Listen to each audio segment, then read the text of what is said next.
안녕하십니까, 반갑습니다. 증시각도기 곽상준입니다. 이 강의를 들으신 분들은 성공할 확률이 굉장히 높아지신 거예요. 여러분이 투자하신 시간과 가치가 여러분에게 실질적인 노후를 보장하는 수단으로 돌아올 것이라고 저는 믿습니다. 이건 우리끼리 비밀입니다. 이거 딴 데 가서 말씀하지 마세요. 이런 강의하는 사람 거의 아마 제 생각에는 없을 것 같아요. 이건 실전을 해본 사람만 아는 얘기예요. With you, the sun is shining 24/7.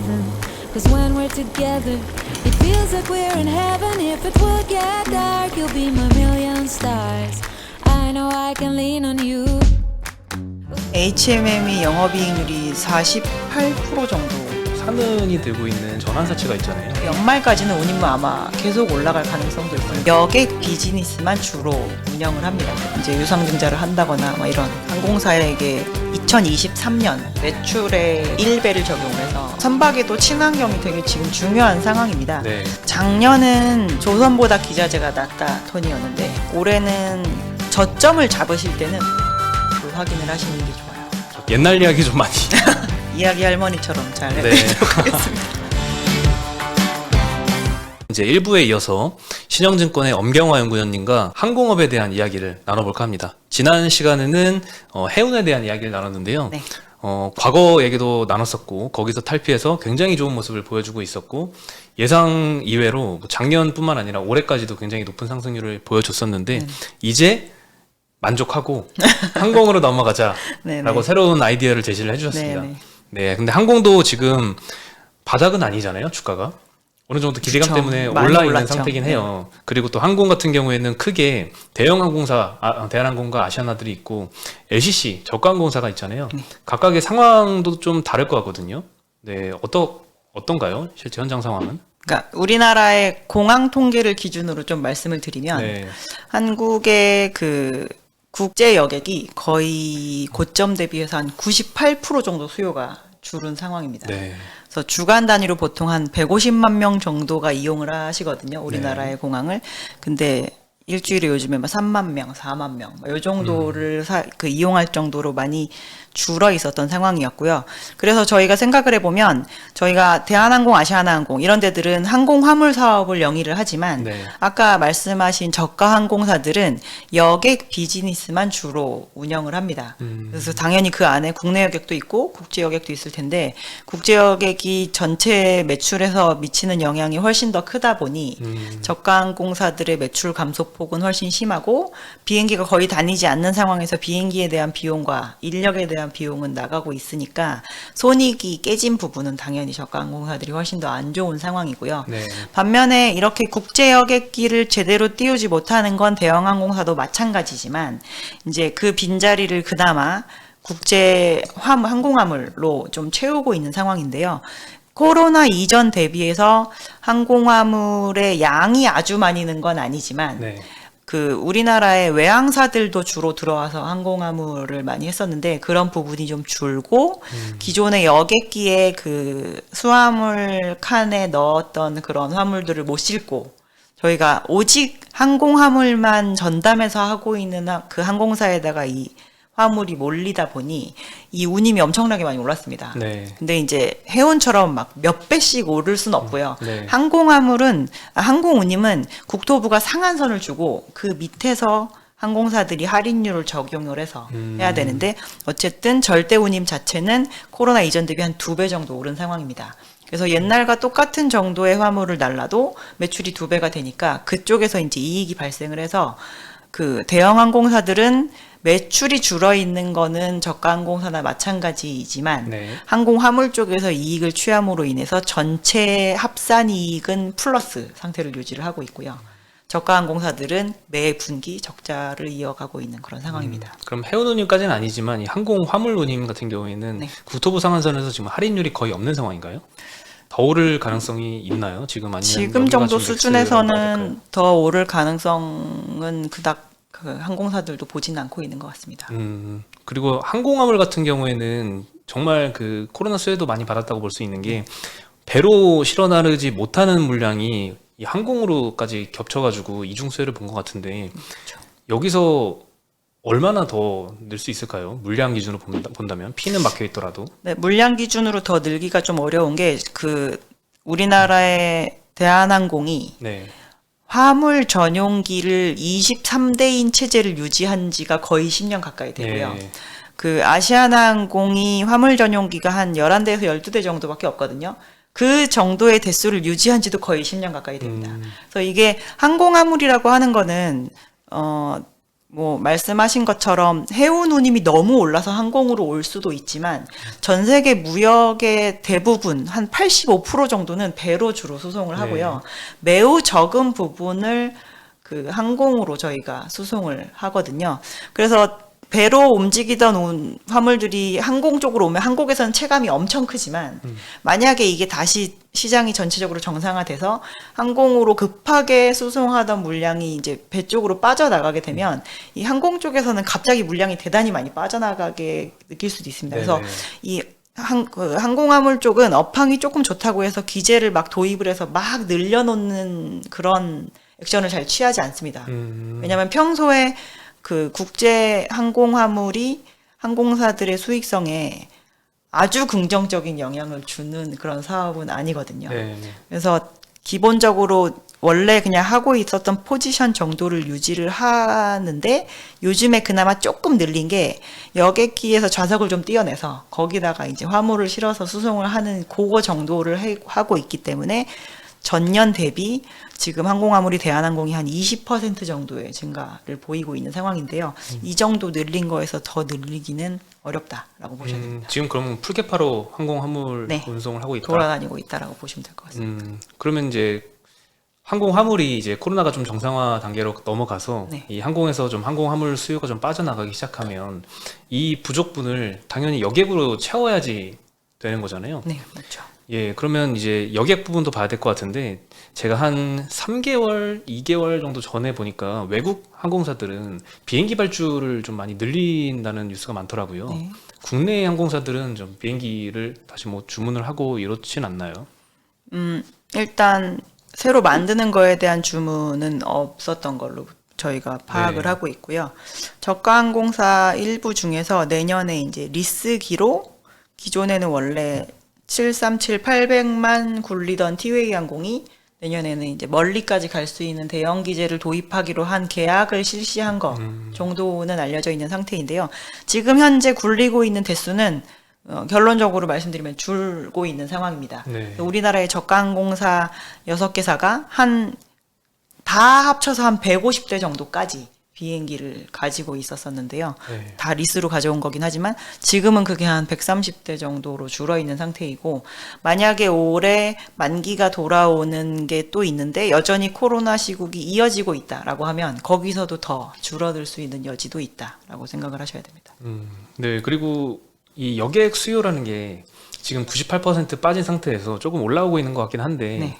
제일 중요한 건 LCC한테는 특히 국제 여객이 중요하잖아요. 근데 요거 언제 뚫릴까에 대한 추정도 다 일일이 하셔야 될 것 같아요. 이것도 굉장히 좀 어려운 일이긴 한데 가정을 저희가 해야 되죠. 네. 그래야지 이제 재무 구조가 언제까지 안 좋을 것인가에 대한 추정을 하니까요. 보통 언제부터 좀 회복 단계로 갈 것이다라고 보고 계시나요? 빠르면 내년 1분기 내년 정도. 1분기. 예. 네.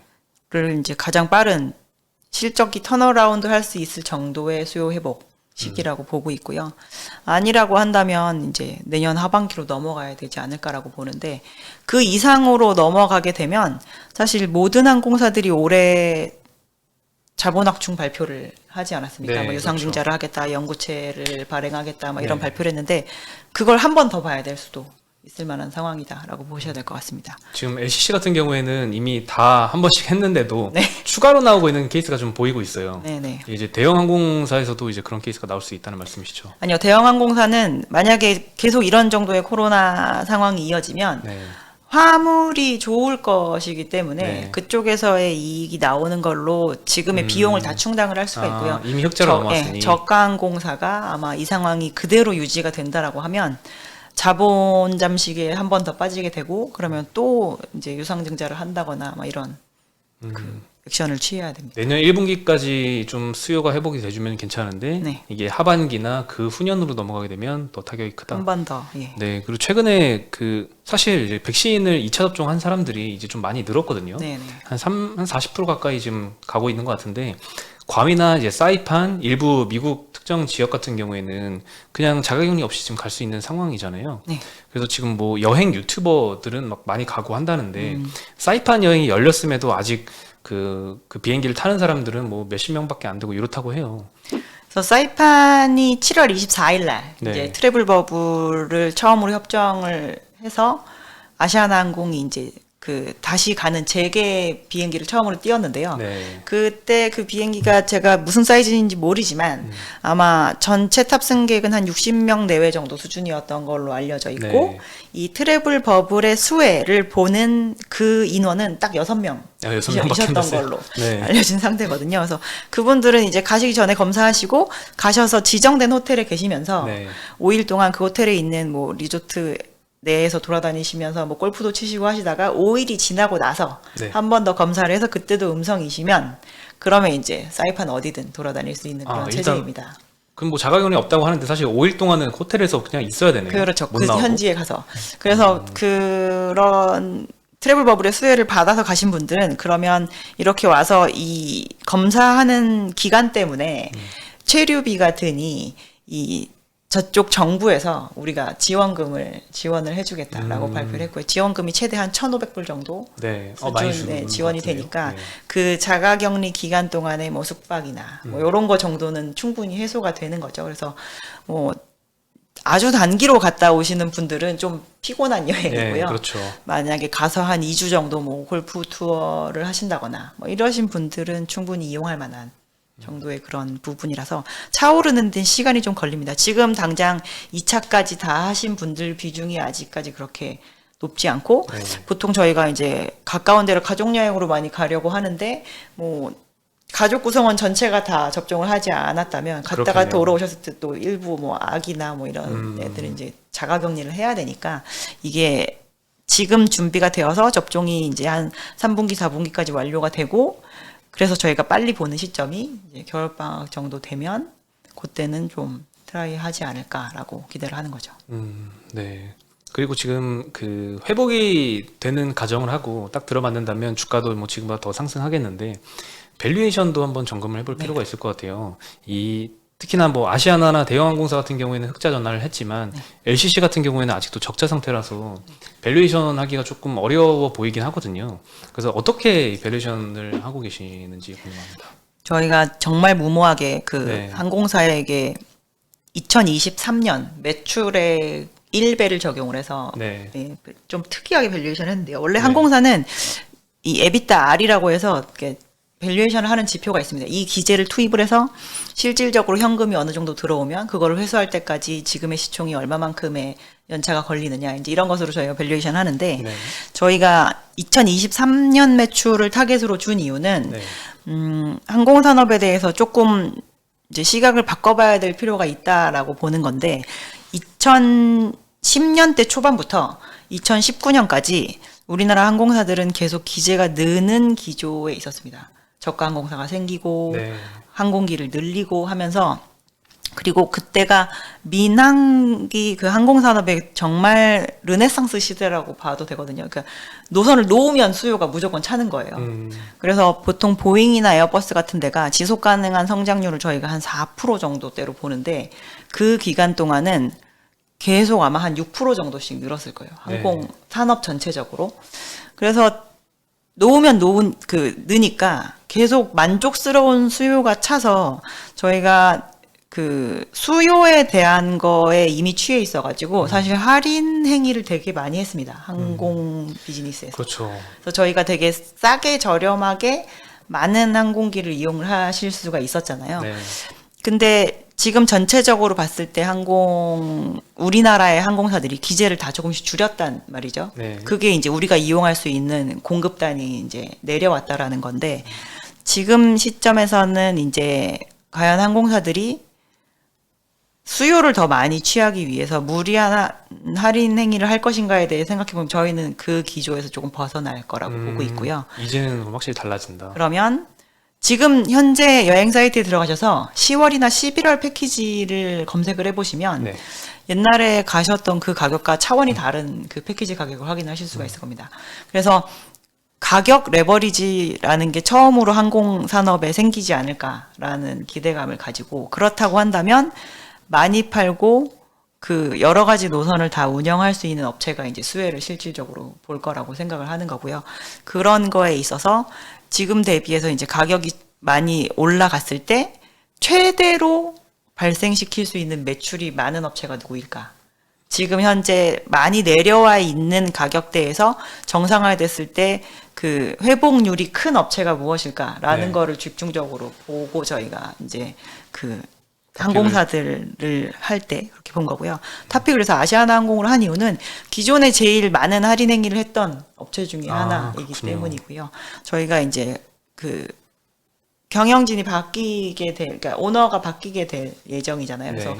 그 이전 오너 체제일 때 저희가 정말 많은 할인 행위를 했던 회사 중에 하나이거든요. 그래서 그렇지 않기 때문에, 그러니까 저가 항공사가 아닌데 저가 항공사만큼의 가격으로 팔면서 대형 항공사가 써야 되는 비용을 다 쓰니까 아무리 많이 태워도 막 비수기에도 탑승률이 80%가 넘는데도 비수기일 때 이익이 안 나는 분기도 있고 막 이랬거든요. 그래서 이해가 안 될 정도로.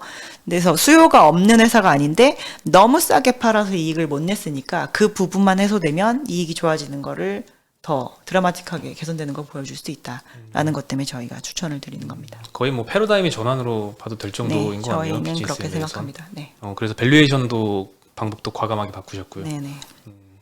2023년에 PSR 1배를 기준으로 하는 건 대형 항공사나 LCC나 마찬가지인가요? 네, 마찬가지입니다. 그렇군요. 네, 그러면 이제 항공에 대해서는 이제 얘기를 많이 나눠봤으니까 네. 이제 조선으로 한번 넘어가 볼까요?